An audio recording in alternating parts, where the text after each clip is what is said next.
So next is question number 6. Write the isomer of compound having formula C4H9Br. Alkyl halide है बच्चों, simple.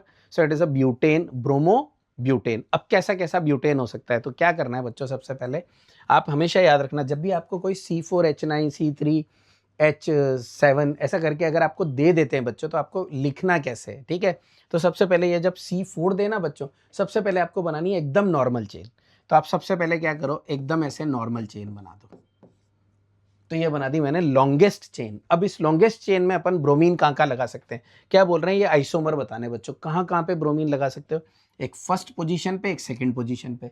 एक होगा 1 bromobutane, एक होगा 2 ब्रोमोब्यूटेन. बट इधर लगा दोगे तो नंबरिंग इधर से चालू हो जाएगी, वापस क्या हो जाएगा 2 ब्रोमोब्यूटेन. यहां पे लगा दिया तो वापस क्या हो जाएगा 1 ब्रोमोब्यूटेन. तो इसके दो बन सकते हैं बच्चों, एक 1 ब्रोमोब्यूटेन और एक क्या बन सकता है बच्चों 2 ब्रोमोब्यूटेन. याद रखना बच्चों, एक 1 ब्रोमोब्यूटेन और एक 2 ब्रोमोब्यूटेन. अब इसकी क्या कर दो बच्चों, सेकंड वाले के अंदर ब्रांचिंग कर दो. क्या कर दो, ब्रांचिंग. ब्रांचिंग मतलब ऐसा. अब इसके अंदर ये तीनों कार्बन एटम क्या है बच्चों, आइडेंटिकल है. कैसे हैं, आइडेंटिकल. तो मैं ब्रोमीन चाहे यहां पे लगाऊं, यहां पे लगाऊं, यहां पे लगाऊं, compound will remain same. Clear. और दूसरा बच्चों मैं कहां पे लगा सकता हूं मेरा ब्रोमीन, अगर मैं इस पे लगाता हूं तो डिफरेंट होगा.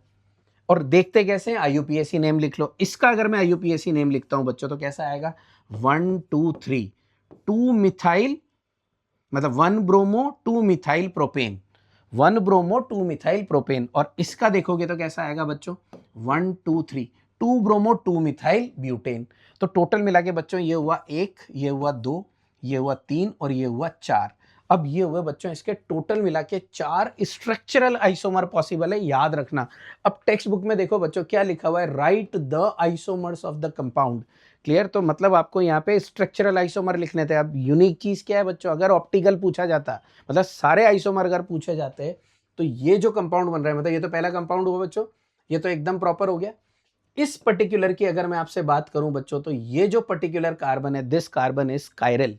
तो इसका डेक्स्ट्रो और लीवो दोनों बनेगा बच्चों, बट टेक्स्ट बुक में उसको दिया हुआ नहीं है. क्लियर. तो इसका अगर डेक्स्ट्रो लीवो बनता तो कितना होता है, एक डेक्स्ट्रो और एक लीवो, तो इसके 2 आइसोमर बनते.